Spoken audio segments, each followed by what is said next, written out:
Hi there, I'm Erica Allen, and this is New Perspectives, where we take a new look at age-old problems. An age-old problem that I've been dealing with lately is I do not know how to create meaningful change in my life.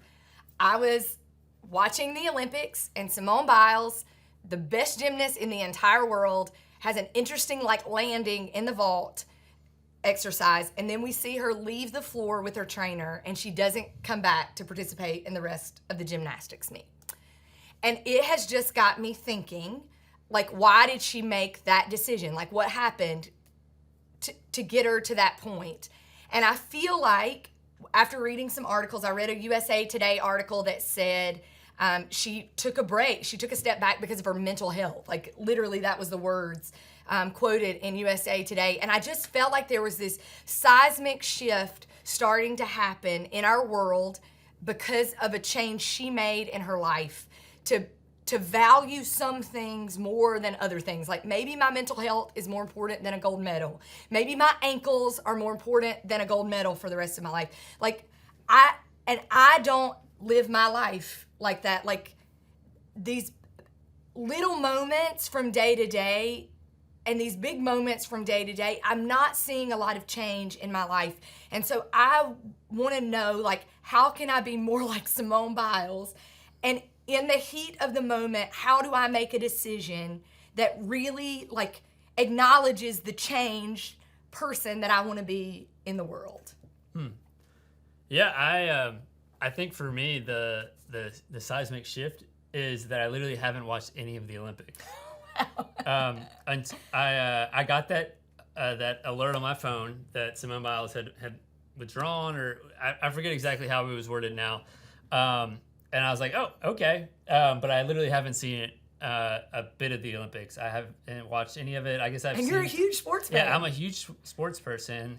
And I distinctly remember going all the way back to when I was in college. It was always during this time we were in football camp and watching the Olympics as a team. Even when I was in grad school, watching with the guys at football at Duke.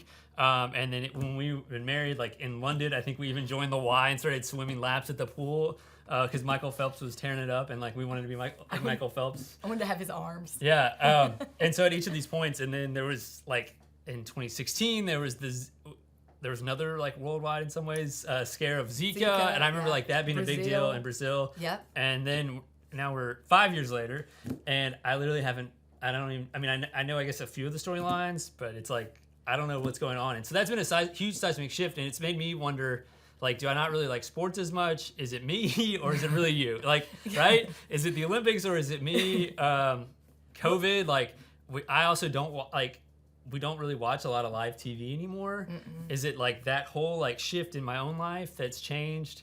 Or is just the Olympics not that interesting because there's not a Michael Phelps or Ryan Lochte? I don't know, or Dana Torres, some of these. There's amazing. A Simone Biles. She's amazing. But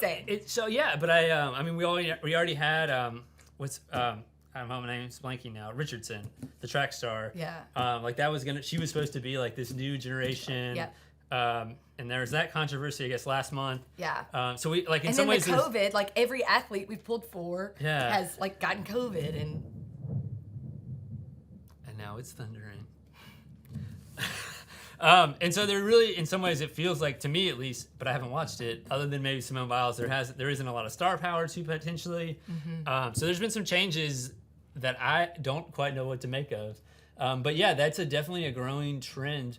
It seems like in athletes to take their mental health seriously, whether it's literally the pressure from media, or you've seen more and more athletes come out as LGBT. Yeah. And so, that being honest in that way, I think is also kind of a similar take to this, in my opinion. So there's a lot of, I think, change happening in the world. Yeah, I guess that's what, when you have the opportunity on these big worldwide platforms, how are you so confident in the changes that you've experienced and made in your life that you, stand for those? I want that kind of courage in my life. I'm the person who's, losing my mind at a stoplight because I'm 5 minutes late picking up our son. Yeah. And these folks are making these huge, cultural shifts because of their personal experiences. How can we start to, really tap into that kind of change? So I feel like the only way to really do that is learn how to throw a football into a jugs machine like Tom Brady, because he was looking pretty confident and calm in that video. Doing it twice in a row. Yeah, I'm not going to be Tom Brady. Yeah, so you're not Tom Brady. And even Tom Brady has changed what we think about athletes, right? Like it used to be work harder, get up at 5 a.m., work out for 16 hours, sleep, and instead what we're reading about Tom Brady is he's really good at resting. Actually, the difference in Tom Brady and another world-class athlete is the way he eats and rests. Like he takes those things serious.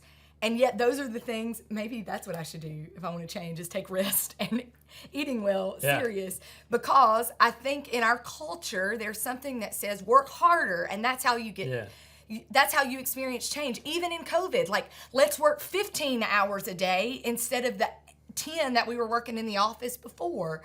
And we're beginning to run up against these walls and figure out like working harder isn't actually changing us. There's something bigger going on.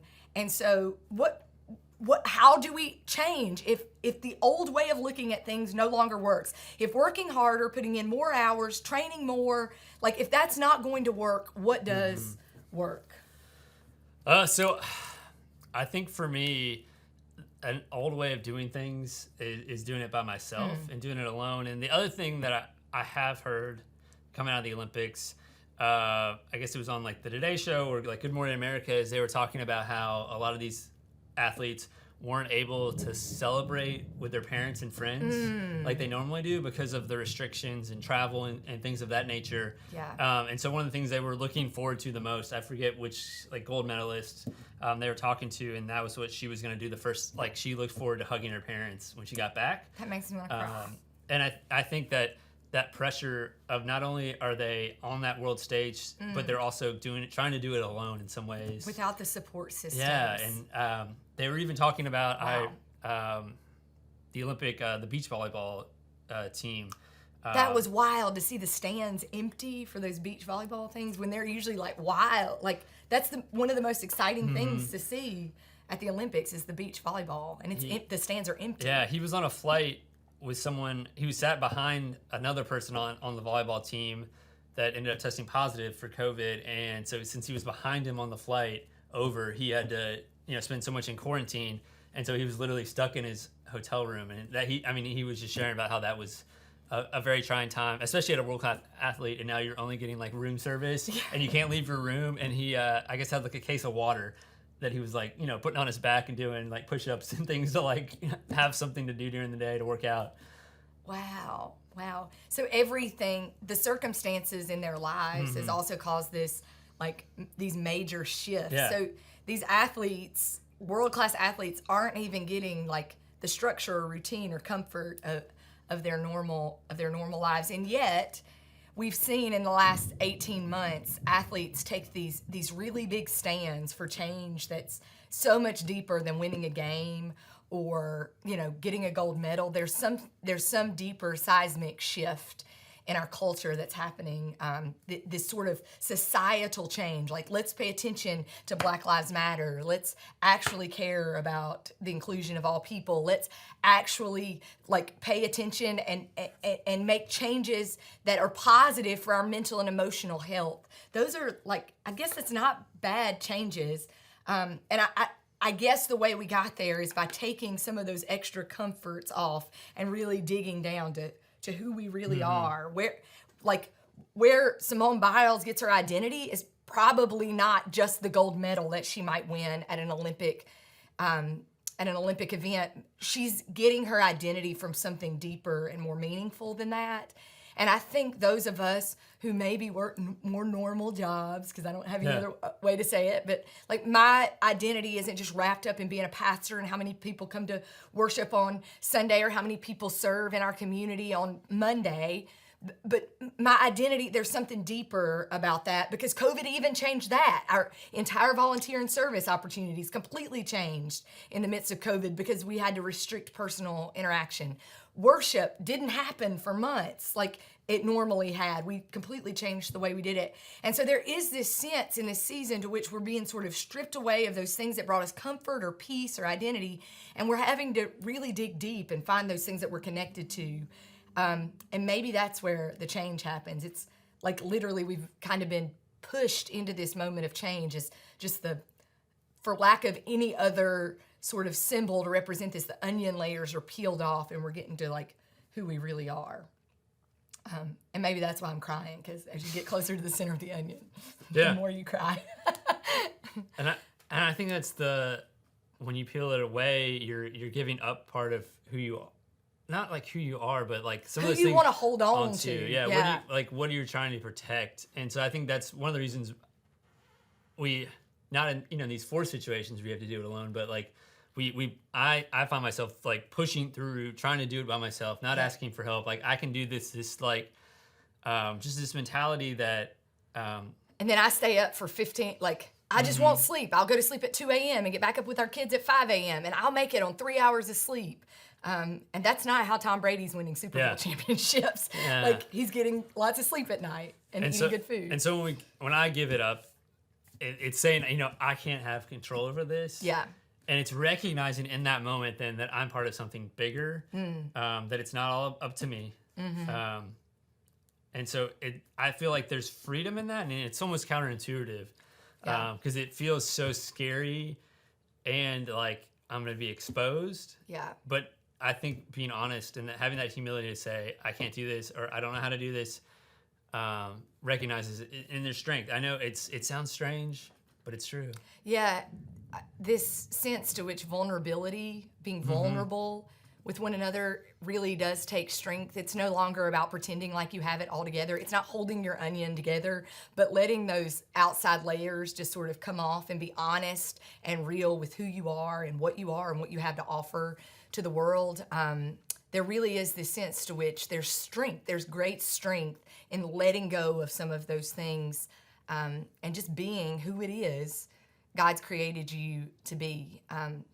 There's real strength in being vulnerable to that process and to letting others see and witness that process. Like, I may never know exactly how many medals Simone Biles won, but I will remember reading that quote when she prioritized her mental health. Like, and I guess at the end of the day, what kind of person do you want to be remembered for?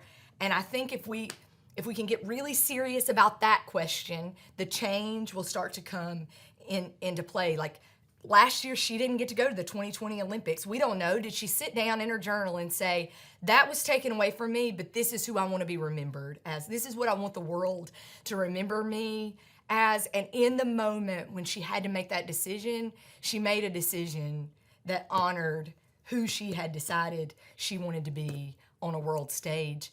And that takes strength. And that's the kind of change we all need in our personal lives, but we need in the world. We need people in big stages making these changes and these stands for something bigger than a gold medal or a ring or a win. There's something bigger going on. And it seems like, especially our athletes are beginning to sort of get a hold of that sort of change and shift in the world. And I'm ready for the rest of us to do it too, I think. So, our old perspective is the way to create meaningful change in your life is work harder. You can get that promotion if you work harder. You can get to, whatever it is that you're dreaming of, you can get there if you work harder. And Chris says the old way he looked at it was, if I just want to do it all alone. I want to be the person in complete control and in the driver's seat making this change happen. And I think our new perspective is that there's something deeper going on, and there's real strength in sort of getting down to that core of who you are and what you want to be. And if we answer that question first, the rest of the change sort of happens, and it doesn't come from working harder or doing it alone. It actually comes from resting and paying attention to these things and being committed to being a healthy person, and and being vulnerable sometimes and saying, hey, this is where I'm at today. And that change doesn't just happen in your life, but it begins to happen in our world and in our society. And goodness gracious, don't you want to be freed up to shine light and ignite change like that? Doesn't that sound good? So I think my one takeaway today is, if before you go to sleep tonight, sit down and write a sentence on a piece of paper, like, this is who I want to be. This is who I want to be remembered for, because you may never have the chance on the Olympic stage. You may never have the chance as the president of a country. You may never have that sort of moment, but you are going to have plenty of moments where it's going to be really important that you have decided to make the change in your life happen, so that when those moments come, you have said, this is who I want to be, and this is what I want to be remembered for. And I think the rest really will start to fall in place. Yeah. Thank you so much for joining us on New Perspectives. We hope that you'll take a look at some of the age-old problems in your life, and you'll take a new way. You'll start to look at those problems in a new way. Thanks so much for joining us. We'll see you back here next week.